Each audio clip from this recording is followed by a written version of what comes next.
অনেক জল্পনা কল্পনার ইতি ঘটতে চলেছে অবশেষে, এবং সেই ইতিটা ঘটছে একটা সুখকর পরিবেশের আভাস দিয়ে। বাংলাদেশের জন্য সবথেকে ভালো খবর যেটা হতে চলেছে সেটা হচ্ছে বাংলাদেশের 23তম রাষ্ট্রপতি নির্বাচন যখন আগামী 20 আগস্ট, সেই নির্বাচনকে কেন্দ্র করে ডক্টর ইউনূসের মেটিকুলাস ডিজাইনে আবির্ভূত হওয়ার যত আলোচনা, যত গুঞ্জন, সেই আলোচনা গুঞ্জনের ইতি ঘটেছে বলে বিভিন্ন গণমাধ্যম নিশ্চিত করছে আজকে সন্ধ্যার পরে। রীতিমতো ব্রেকিং নিউজ এটা হতে পারে, ডক্টর ইউনূসের আর রাষ্ট্রপতি হওয়ার কোনো সম্ভাবনা নেই এবং বিএনপি রাষ্ট্রপতি হিসেবে তাদের সব থেকে পরীক্ষিত নেতাকেই বেছে নিয়েছে। ওদিকে জামাত রাষ্ট্রপতি ক্যান্ডিডেট হিসেবে নাম ঘোষণা করেছে, যে আলোচনাটা আমরা সকালেই করেছিলাম।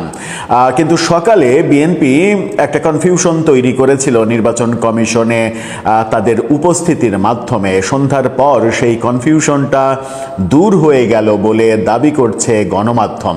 চলুন শেষ পর্যন্ত 23তম রাষ্ট্রপতি যিনি হচ্ছেন তার ব্যাপারে বিএনপির সিদ্ধান্ত কিংবা বর্তমান প্রধানমন্ত্রী তারেক রহমানের সিদ্ধান্ত কি সেটা একটু বুঝে ওঠার চেষ্টা করি এই ভিডিওতে। দর্শক, বলছিলাম 23তম রাষ্ট্রপতি নির্বাচন আগামী 20 আগস্ট, এর মধ্যে 13 আগস্ট মনোনয়নপত্র জমা দেওয়ার শেষ দিন। এরই মাঝে আজকে দেখেছি জামাত জোট তাদের মনোনীত ব্যক্তির নাম ঘোষণা করেছে। তাদের মনোনীত ব্যক্তি অলি আহমেদ, এলডিপির চেয়ারম্যান অলি আহমেদ, যিনি কদিন আগেই বলেছিলেন যে আমি যদি জামাতে যোগ না দিতাম তাহলে আমি নিশ্চিত রাষ্ট্রপতি হতে পারতাম, অর্থাৎ বিএনপিতে যদি তিনি থাকতেন তাহলে রাষ্ট্রপতি হতে পারতেন, অথবা বিএনপি জোটে যদি তিনি থাকতেন। কিন্তু তিনি ভুলে গেছেন যে বিএনপি ছেড়ে বহুদিন আগেই তিনি নিজের দল এলডিপি তৈরি করেছেন। যাই হোক, নিজেই স্বাধীনতার ঘোষকও দাবি করেছেন তিনি। সেই কাণ্ড কারখানার পরে আজকে জামাত জোট থেকে তাকে রাষ্ট্রপতি মনোনয়ন দেওয়া হলো। মোটামুটি তিনি প্রায় 90টা মতো ভোট তো হয়তো পাবেন, বিরোধী জোটের ভোটগুলো পাবেন। বিএনপির 2/3 সংখ্যাগরিষ্ঠতা রয়েছে, সেই ক্ষেত্রে বিএনপির কোনো সমস্যা নেই। এখানে ভোট প্রয়োজন 350 এমপির ঠিক অর্ধেক, অর্থাৎ 176টা ভোট দরকার। 176টা ভোট হলেই যে কেউ রাষ্ট্রপতি নির্বাচিত হবেন, এটাই বাস্তবতা। সেই ক্ষেত্রে বিএনপি সকালবেলা একটা কনফিউশন তৈরি করেছিল, সেই কনফিউশন নিয়ে গণমাধ্যমে রিপোর্টও হয়েছে। এই রিপোর্টটা দেখে নিন। সেখানে 71 টেলিভিশন বলছে রাষ্ট্রপতি নির্বাচনে 2টি মনোনয়ন ফর্ম নিল বিএনপি, 2টা মনোনয়ন ফর্ম নিয়েছে এবং বিএনপির নেতা প্রধানমন্ত্রীর উপদেষ্টা রুহুল কবির রিজভী এবং জাতীয় সংসদের চিফ হুইপ মনি, তিনি এই দুটো ফর্ম সংগ্রহ করেছেন। তখন থেকে একটা কনফিউশন তৈরি হয়েছিল যে তাহলে কে, দুইজনের অপশনে এখনো বিএনপি আছে। এবং সর্বশেষ যে অপশন দুটো নিয়ে সব থেকে বেশি আলোচনা হয়েছে, মির্জা ফখরুলের পাশাপাশি ডক্টর ইউনূসকে নিয়ে আলোচনা হয়েছে। যদিও সেই আলোচনাটা গণমাধ্যম এবং সামাজিক যোগাযোগ মাধ্যমেই বেশি হয়েছে, বিএনপির তরফ থেকে কোনো ধরনের কোনো সিগন্যাল দেয়া হয়নি। কিন্তু আমরা বিভিন্ন সূত্র থেকে যেটা জানতে পেরেছি সেটা হচ্ছে যে ডক্টর ইউনূসের সুযোগ সামান্য একটু অবশিষ্ট ছিল, কারণ হচ্ছে মার্কিন যুক্তরাষ্ট্রের যে ডেমোক্রেট দল এবং সেই ডেমোক্রেট দলের প্রভাবশালী নেতাদের সুপারিশ, এবং তারা জাতিসংঘ হয়ে জাতিসংঘের প্রভাবশালী ব্যক্তিদেরকে দিয়ে বাংলাদেশকে প্রভাবিত করার চেষ্টা অব্যাহত রেখেছে, এরকম তথ্য আমরা পাচ্ছিলাম। এবং এই তথ্য যখন পাচ্ছিলাম তখন পর্যন্ত মনে হচ্ছিল যে ডক্টর ইউনূস শেষ পর্যন্ত, আমরা যদি 13 তারিখে মনোনয়ন পত্র জমা দেয় বিএনপি, তাহলে শেষ মুহূর্তে গিয়ে ডক্টর ইউনূসের নামে মনোনয়নপত্র জমা দিলেও অবাক হওয়ার কিছু থাকবে না। কিন্তু আজকে বিএনপি দলীয় একজন বলিষ্ঠ নেতা, যদিও এখন বিএনপির রাজনীতির সঙ্গে অতটা ঘনিষ্ঠভাবে জড়িত নন, এক সময় সাবেক নেতা বিএনপির কদিন আগেই যিনি মারা গেছেন, ইহলোক ছেড়েছেন, বেগম খালেদা জিয়া, সাবেক প্রধানমন্ত্রী, তার রাজনৈতিক সেক্রেটারি না কি যেন একটা খুবই গুরুত্বপূর্ণ পদে ছিলেন মোসাদ্দেক হোসেন ফালু, তার যে টেলিভিশন চ্যানেল এনটিভি নিশ্চিত করছে বিএনপি এবং বিএনপির প্রধান তারেক রহমান এবং বর্তমান সরকারের প্রধান তারেক রহমান তিনি সিদ্ধান্ত নিয়েছেন রাষ্ট্রপতি কে হবেন, এবং সেই সিদ্ধান্ত হচ্ছে মির্জা ফখরুল ইসলাম আলমগীর, তিনিই হতে যাচ্ছেন বাংলাদেশের 23তম রাষ্ট্রপতি। এনটিভির এই শিরোনামটা দেখে নিন, রাষ্ট্রপতি পদে মির্জা ফখরুলকে বেছে নিল বিএনপি, অর্থাৎ ডেফিনিট নিউজ দিচ্ছে এনটিভি। এছাড়া আরও একাধিক গণমাধ্যমে এই খবরটা চোখে পড়েছে। এনটিভি বলছে দেশের 23তম রাষ্ট্রপতি হিসেবে নির্বাচনের জন্য বিএনপির মহাসচিব মির্জা ফখরুল ইসলাম আলমগীরকে মনোনয়ন দেওয়ার সিদ্ধান্ত নিয়েছেন দলটির চেয়ারম্যান এবং প্রধানমন্ত্রী তারেক রহমান।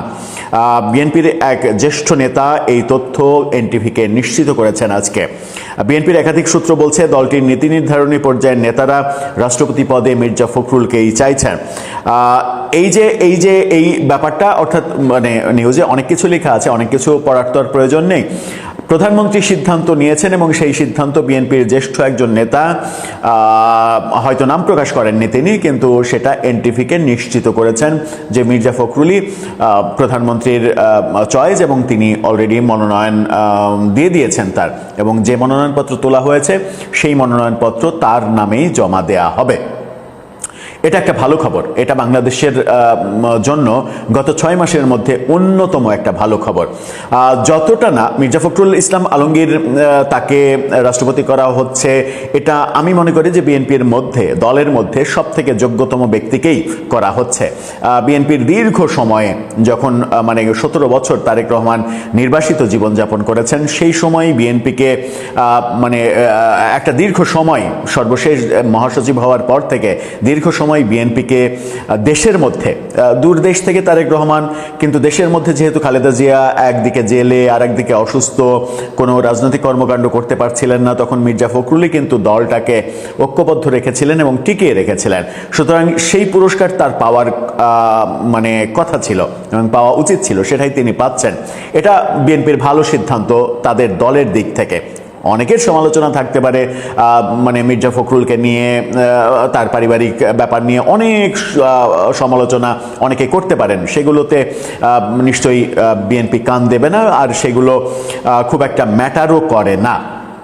কিন্তু তার চেয়েতেও বড় খবর হচ্ছে যে লবিংটা ডক্টর ইউনূসের পক্ষে চতুর্দিক থেকে হচ্ছিল যে তাকেই রাষ্ট্রপতি করতে হবে, সেটা করলে যেটা হতো সেটা হচ্ছে যে 1.5 বছরের শাসনামল আমরা দেখেছি ডক্টর ইউনূসের, তিনি প্রতিহিংসার চাষাবাদ আর নিজের স্বার্থ উদ্ধার করা ছাড়া কিছুই করতে পারেন না। এবং আমেরিকার সঙ্গে যে চুক্তি, মাত্র নির্বাচনের 3 দিন আগে, 72 ঘন্টা আগে যে চুক্তি, সেই চুক্তির মাধ্যমে যে বিএনপি সরকারকেও বিপদে ফেলেছেন তিনি, সেটা বিএনপি সরকারের টের পাওয়ার কথা। সম্প্রতি আমরা একটা টক শোতে দেখলাম যে ডক্টর ইউনূসের প্রেস সেক্রেটারি যিনি ছিলেন শফিকুল আলম, ওয়াদার সম্পাদক, তাকে একেবারে নাজেহাল করে ছাড়লেন ডক্টর আব্দুল নূর তুষার সেই টক শোতে, এবং তিনি বললেন যে এই যে চুক্তি হয়েছে, সেই চুক্তিতে ট্রেড এক্সপার্ট কারও মতামত নেওয়া হয়েছে, কাউকে দিয়ে কি এরকম বিশ্লেষণ করানো হয়েছে যে এই চুক্তিটা ঠিক নাকি ভুল? শফিকুল আলম বলেছেন যে বশির যিনি ছিলেন বাণিজ্য উপদেষ্টা, আকিজের সন্তান, সেই বশির সাহেব তিনি তো ট্রেড এক্সপার্ট, সেটা নিয়ে প্রচণ্ড মানে হাসি ঠাট্টা করেছেন রীতিমতো আব্দুল নূর তুষার, এবং মানে শফিকুল আলমকে রীতিমতো নাস্তানাবুদ করে ছেড়েছেন এই চুক্তি নিয়ে, যে কি এমন স্বার্থ ছিল যে ভোটের মাত্র 3 দিন আগে এই চুক্তি করতে হলো। এই চুক্তি না করলে কি বাংলাদেশ থাকতো না? 3 দিন পরে যদি তারেক রহমান এই চুক্তিতে স্বাক্ষর করতেন, তাহলে কি দেশের অনেক বড় ক্ষতি হয়ে যেত? এই প্রশ্নগুলো উঠেছে, এবং সেই সর্বনাশ যিনি করেছেন তাকে যদি আবার বিএনপি রাষ্ট্রপতি করত, তাহলে দুটো ক্ষতি হতো। একটা হচ্ছে যে দেশে হিংসার চাষাবাদ আবার বাড়ত, এবং রাষ্ট্রপতি যেহেতু সেন্সিটিভ পদ, এবং বিএনপির রাষ্ট্রপতি ব্যাপারে রাষ্ট্রপতি ম্যানিয়া রয়েছে, রাষ্ট্রপতি ভাগ্য বিএনপির খুবই খারাপ, সেই ক্ষেত্রে বিএনপির দল হিসেবেও বড় ঝুঁকির মধ্যে পড়তে পারত। রাষ্ট্রপতিকে ব্যবহার করে বিএনপির বিরোধী পক্ষ নানাবিধ কুটিল ব্যাপার স্যাপার করে ফেলতে পারত বঙ্গভবনে বসে, এরকম আলোচনা চতুর্দিকে রয়েছে।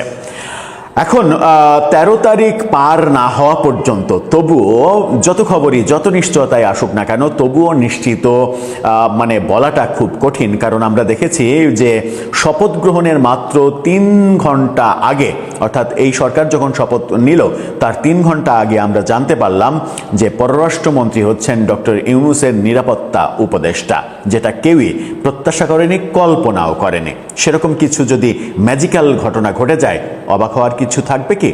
কে হচ্ছেন বাংলাদেশের 23তম প্রেসিডেন্ট? রাজনীতি নাকি রাজনীতির বাইরের লোক? সেই উত্তর খুঁজবো এবং এই ভিডিওটা শেষ পর্যন্ত দেখবেন।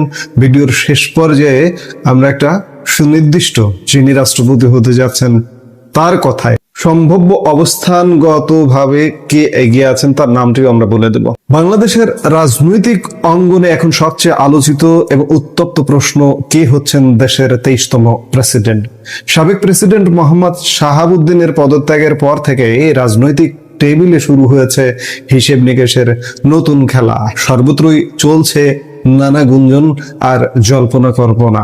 সম্প্রতি নির্বাচন কমিশন গত বৃহস্পতিবার প্রেসিডেন্ট নির্বাচনের যে তফসিল ঘোষণা করেছে, সেই সময়সূচি অনুযায়ী চলতি সপ্তাহের শেষ দিনেই মনোনীত প্রার্থী তার মনোনয়নপত্র জমা দিবেন। অর্থাৎ আগামী কয়েকদিনের মধ্যে স্পষ্ট হয়ে যাবে কার মাথায় উঠছে বাংলাদেশের রাষ্ট্রপতির মুকুট। দীর্ঘদিন ধরে বেশ কয়েকজন অভিজ্ঞ রাজনীতিবিদের নাম আলোচনায় থাকলেও বর্তমানে তা সংকুচিত হয়ে 2 জনের কোঠায় এসে ঠেকেছে। তবে শেষ পর্যন্ত বঙ্গভবনের চেয়ারে কে বসবেন তা নির্ধারিত হবে বাংলাদেশ জাতীয়তাবাদী দল বিএনপির চেয়ারম্যান ও প্রধানমন্ত্রী তারেক রহমানের সিদ্ধান্তে। তিনি হয়তো এই পদে শেষ মুহূর্তে কোনো বড় চমক দেখাতে পারেন। বিএনপির নীতি নির্ধারণী পরিষদ অর্থাৎ স্থায়ী কমিটির পক্ষ থেকে পরবর্তী প্রেসিডেন্ট বাছাইয়ের পূর্ণ দায়িত্ব দেওয়া হয়েছে তারেক রহমানকেই। চেয়ারম্যানের প্রতি গভীর আস্থা থেকে কমিটির সভায় কোনো সদস্যই নির্দিষ্ট কারো নাম আলাদা করে প্রস্তাব করেননি। দলীয় সূত্রগুলো জানাচ্ছে, বর্তমানে বিএনপি মহাসচিব এবং স্থানীয় সরকার মন্ত্রী মির্জা ফখরুল ইসলাম আলমগীর এবং স্পিকার হাফিজউদ্দিন আহমেদ প্রেসিডেন্ট পদের আলোচনায় সবচেয়ে এগিয়ে আছেন। বিএনপির উচ্চ পর্যায়ের একটি নির্ভরযোগ্য সূত্র নিশ্চিত করেছে যে দলের কোনো জ্যেষ্ঠ বা সিনিয়র নেতাকে দেশের পরবর্তী প্রেসিডেন্ট হিসেবে বেছে নেওয়া হবে। সেই হিসেবে বেশ কয়েকজন বর্ষিয়ান নেতার নাম প্রাথমিক তালিকায় ছিল, যদিও দলের বাইরে থেকেও কারো নাম আলোচনার টেবিলে উঠে এসেছিল। তবে দলীয় সূত্র তা পরিষ্কারভাবে নাকচ করে দিয়েছে। এটি এখন নিশ্চিত যে একজন খাঁটি রাজনীতিবিদ হতে যাচ্ছেন বাংলাদেশের 23তম প্রেসিডেন্ট। বিএনপির অভ্যন্তরে রাষ্ট্রপতির পদটি নিয়ে সবচেয়ে বেশি আলোচনা চলছে দলীয় মহাসচিব মির্জা ফখরুল ইসলাম আলমগীর, স্থায়ী কমিটির জ্যেষ্ঠ সদস্য ডক্টর খন্দকার মোশাররফ হোসেন এবং আরেক স্থায়ী কমিটির সদস্য ডক্টর আব্দুল মঈন খানের নাম নিয়ে। পাশাপাশি নতুন করে এই তালিকায় যুক্ত হয়েছে বর্তমান ভারপ্রাপ্ত প্রেসিডেন্ট হাফিজউদ্দিন আহমেদের নামও। সূত্রের দাবি, এই জ্যেষ্ঠ নেতাদের মধ্য থেকে একজনকে বেছে নেওয়া হতে পারে। কেউ কেউ অবশ্য বিএনপির আরেক জ্যেষ্ঠ নেতা নজরুল ইসলাম খানের নামও ব্যক্ত করছেন। সবচেয়ে চমকপ্রদ বিষয় হলো, মাঝে অন্তর্বর্তীকালীন সরকারের সাবেক প্রধান উপদেষ্টা ডক্টর মোহাম্মদ ইউনূসের নাম প্রেসিডেন্ট হিসেবে নতুন করে আলোচনায় এসেছিল, কিন্তু বিএনপি সূত্রে স্পষ্টভাবে জানা গেছে যে তাদের নীতিগত বিবেচনায় ডক্টর ইউনূসের নাম নেই। এদিকে প্রেসিডেন্ট নির্বাচনকে কেন্দ্র করে আইনি ও প্রশাসনিক প্রস্তুতি পুরোদমে শুরু হয়ে গেছে। ইতিমধ্যেই ক্ষমতাসীন দল বিএনপি নির্বাচন কমিশন থেকে আজ রোববার 2টি মনোনয়নপত্র সংগ্রহ করেছে। প্রধান নির্বাচন কমিশনার এএমএম নাসির উদ্দিনের কার্যালয় থেকে দলটি এই ফর্ম তোলে। জাতীয় সংসদের চিফ হুইপ নুরুল ইসলাম মনি একটি মনোনয়নপত্র সংগ্রহ করেন এবং অপরটি সংগ্রহ করেন বিএনপির জ্যেষ্ঠ যুগ্ম মহাসচিব রুহুল কবির রিজভী। তবে তারা ঠিক কোন নেতার নামে এই মনোনয়নপত্র তুলেছেন তা কঠোর গোপনীয়তার কারণে এখনো নিশ্চিত হওয়া যায়নি। ইসি সূত্রে জানিয়েছে, রাষ্ট্রপতি পদে একই ব্যক্তির নামে 2টি মনোনয়নপত্র সংগ্রহের নিয়ম রয়েছে, যাতে একটিতে কোনো ভুল বা কারিগরি ত্রুটি থাকলে অন্যটি বিবেচনায় নেওয়া যায়। সাবেক রাষ্ট্রপতি মোহাম্মদ শাহাবুদ্দিনের নির্বাচনের সময়ও ঠিক এই একই নিয়ম অনুসরণ করা হয়েছিল, অর্থাৎ 2টি মনোনয়নপত্র জমা দেওয়া হয়েছিল। নির্বাচন কমিশনের তফসিল অনুযায়ী আগামী 20 আগস্ট অনুষ্ঠিত হবে বহুল প্রতীক্ষিত রাষ্ট্রপতি নির্বাচন। মনোনয়নপত্র জমা দেওয়ার সময় নির্ধারণ করা হয়েছে আগামী 13 আগস্ট সকাল 10টা থেকে বিকেল 4টা পর্যন্ত, অর্থাৎ আগামী বৃহস্পতিবার। সাধারণত রাষ্ট্রপতি নির্বাচনে জাতীয় সংসদ সদস্যরা ভোট দেন আর বিজয়ী হন ক্ষমতাসীন দলের প্রার্থী। সঙ্গত কারণে বিরোধী দল সাধারণত এই পদে কোনো প্রার্থী খাড়া করে না বা ভোটাভুটির প্রয়োজন পড়ে না, কিন্তু এবার পরিস্থিতি ভিন্ন। জাতীয় সংসদের বিরোধী দল বাংলাদেশ জামাতে ইসলামী নির্বাচনে প্রতিদ্বন্দ্বিতা করার আনুষ্ঠানিক ঘোষণা দিয়েছে। জামাত সমর্থিত 11 দলীয় জোটের পক্ষে প্রেসিডেন্ট প্রার্থী করা হচ্ছে কর্নেল অবসরপ্রাপ্ত অলি আহমেদকে। যদিও এর আগে জামাতের পক্ষ থেকে বলা হয়েছিল তারা রাষ্ট্রপতি পদে লড়বে না, কারণ সংসদে বিএনপির 2/3 সংখ্যাগরিষ্ঠতা রয়েছে এবং বিএনপির সমর্থন ছাড়া প্রেসিডেন্ট নির্বাচিত হওয়া অসম্ভব। কিন্তু পরবর্তীতে সেই রাজনৈতিক অবস্থান বদলে তারা অলি আহমদকে প্রার্থী করার সিদ্ধান্ত নেয়। নির্বাচন কমিশন স্পষ্ট করেছে, শেষ পর্যন্ত যদি একাধিক প্রার্থী মাঠে থাকে তবে 20 আগস্ট দুপুর 2টা থেকে বিকেল 5টা পর্যন্ত জাতীয় সংসদের অধিবেশন কক্ষে গোপন ব্যালটে রাষ্ট্রপতির ভোট গ্রহণ হবে। আমরা এতক্ষণ যে আলাপটি করলাম, এই আলাপে কয়েকটি জিনিস খুব পরিষ্কার।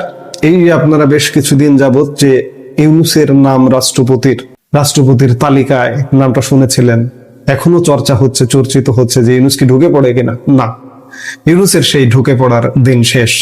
ইউনূসের সব ধরনের সংযোগ ধীরে ধীরে কেটে যাচ্ছে, ধীরে ধীরে কেটে গেছে। জাতিসংঘের মহাসচিব হওয়া হলো না, বাংলাদেশের রাষ্ট্রপতি হওয়া হলো না, মার্কিন যুক্তরাষ্ট্রের সাথে সম্পর্কের দারুণ অবনতি, সবকিছু মিলিয়ে ইউনূস তলায় তলিয়ে যাওয়ার মতো অবস্থা। এবং এটি অন্ততপক্ষে নিশ্চিত যে বাংলাদেশে আগামী দিনে আমরা শুরুতে বা শিরোনামে যেটি বলছিলাম যে মাত্র কয়েকদিন 20 তারিখে আমরা নির্বাচন হবে। যেহেতু জামাত প্রার্থী দিচ্ছে সেহেতু একটা ফর্মালিটিজের নির্বাচন হবে। জামাত যদি প্রার্থী না দিত, বিএনপির যদি একক প্রার্থী থাকতো, তাহলে জাতীয় সংসদে গিয়ে ভোটাভুটির আর প্রয়োজন হতো না। নির্বাচন কমিশন কোনো অন্য প্রার্থী না থাকায় একজন বিএনপি যার নাম ঘোষণা করত, যার নামে মনোনয়নপত্র জমা দিত, তাকেই বিনা প্রতিদ্বন্দ্বিতায় বেসরকারিভাবে নির্বাচিত ঘোষণা করত। কিন্তু জামাত এখানে নির্বাচনে নামছে এবং বিএনপি থেকে রাজনীতিবিদ হবে স্বাভাবিকভাবেই। নামটা সুস্পষ্ট করে বলেই দেই, খুব বেশি সম্ভাবনা আছে মির্জা ফখরুল ইসলাম আলমগীর এক নম্বরে তিনি এগিয়ে আছেন। তিনি বাংলাদেশের আগামী বা 23তম রাষ্ট্রপতি নির্বাচিত হতে যাচ্ছেন, যদি কোনো বিশেষ কোনো ঘটনা না ঘটে। কারণ এর মধ্যে বাংলাদেশে অনেক ঘটনা ঘটে গেছে, বিএনপি সরকার নিয়ে ঘটনা ঘটে গেছে, সরকারটাকে নানাভাবে খেলা হয়েছে। রাষ্ট্রপতি নির্বাচন নিয়েও খেলাটা থেমে যাচ্ছে, রাজনীতি উল্টো দিকে ঘুরছে। রাজনীতি যে বাংলাদেশটাকে ব্যর্থ করে দেবার সব চেষ্টা ছিল 24 সাল থেকে 24 পরবর্তী সময় থেকে, সেগুলো এখন উল্টো দিকে ঘোরা শুরু হয়েছে। রাষ্ট্রপতি যদি বিএনপির একজন রাজনীতিবিদ নির্বাচিত হয় আর মাত্র কয়েকদিন, আজকে আমরা কথা বলছি 9 তারিখে, মাত্র 11 দিনের মধ্যে পরিষ্কার যদি বিএনপির রাজনীতিবিদ কিংবা মির্জা ফখরুল ইসলাম আলমগীর, হাফিজউদ্দিন আহমেদ কিংবা ডক্টর মঈন খান কিংবা ডক্টর মোশাররফ হোসেন, তাদের মধ্যে যদি কেউ নির্বাচিত হন রাষ্ট্রপতি, তাহলে বুঝবেন যে বাংলাদেশ ইতিবাচক ধারায় বা ইতিবাচক রাজনীতির দিকে যাওয়া শুরু হয়েছে। ওই যে বিভিন্ন প্রভাবের মাধ্যমে যে রাষ্ট্রপতি নির্বাচন বা সরকারের মধ্যেও ঢুকিয়ে দেওয়া হয়েছে, পররাষ্ট্রমন্ত্রী এসে বিভিন্ন কিছু, সেগুলোর একটু ফুল স্টপ আসা শুরু হয়ে গেছে। এটি মাত্র 11 দিনের মধ্যে বুঝতে পারবেন। এটি নিশ্চিত যে বাংলাদেশের রাজনীতি একটু ভিন্ন দিকে যাচ্ছে, ইতিবাচক দিকে যাচ্ছে। আরেকটা কথাও বলে নেই যে তারেক রহমানও খুব সম্ভবত ভারত সফরে যাচ্ছেন। আজকে রোববার আমরা কথা বলছি, সোম মঙ্গলবার আগামীকাল ভারতের হাই কমিশনার দীনেশ ত্রিবেদীর প্রধানমন্ত্রী তারেক রহমানের সাথে প্রথমবারের একটা সাক্ষাৎ আছে। আগামী সোম মঙ্গলবার মানে এই সপ্তাহের মধ্যে রাষ্ট্রপতি কে হচ্ছেন, প্রধানমন্ত্রী তারেক রহমান ভারত যাচ্ছেন কিনা, এগুলো সবকিছু পরিষ্কার হওয়া যাবে। কাজেই আমরা আশা করছি যে বাংলাদেশের রাজনীতি ইতিবাচক দিকে যাচ্ছে। যে ধ্বংসাত্মক, যে নানান রকম মারকাট, জঙ্গিদের নানা তৎপরতা, রাষ্ট্রপতি ধ্বংস করো, সংবিধান ধ্বংস করো, নতুন করে সব গড়ো, স্বাধীনতা ভলুণ্ঠিত করো, মুক্তিযুদ্ধ শেষ করে দাও, এগুলো মনে হয় অবসান হতে যাচ্ছে। অবস্থা সেটাই বলছে। এখন দেখার বিষয়, আমাদের কয়েকদিন অপেক্ষা করতে হবে, তাহলে আমরা পরিষ্কার হয়ে যাব। সব মিলিয়ে বাংলাদেশের রাজনীতিতে এখন একটাই বড় প্রশ্ন, তারেক রহমানের চূড়ান্ত ট্রাম্প কার্ড কে হতে যাচ্ছেন? বিএনপি কি দলীয় মহাসচিব মির্জা ফখরুল ইসলাম আলমগীরকে বঙ্গভবনে পাঠাবে, নাকি ভারপ্রাপ্ত প্রেসিডেন্ট হাফিজউদ্দিন আহমেদকে পূর্ণাঙ্গ দায়িত্ব দেবে? 20 আগস্টের আগে 13ই আগস্ট মনোনয়ন জমার দিনই মিলবে সব প্রশ্নের উত্তর। আর এই কথা সত্য যে ভোটাভুটি করতে হোক আর যেটি হোক না কেন, বিএনপি যাকে মনোনয়ন দেবে এবং আগামী 13 আগস্ট যার নামে মনোনয়ন পত্র জমা হবে আগামী বৃহস্পতিবার, তিনি যে রাষ্ট্রপতি হচ্ছেন, জামাতের অলি আহমেদ যে হবেন না এটি নিশ্চিত, কিন্তু একটা ফর্মালিটিস করা লাগবে 20 আগস্ট। এখন দেখার বিষয়, আমরা নিশ্চয়ই দেখব। এই মুহূর্তের ভিডিও থেকে বিদায় নিতে চাইছি, দেখা হচ্ছে পরবর্তী ভিডিওতে।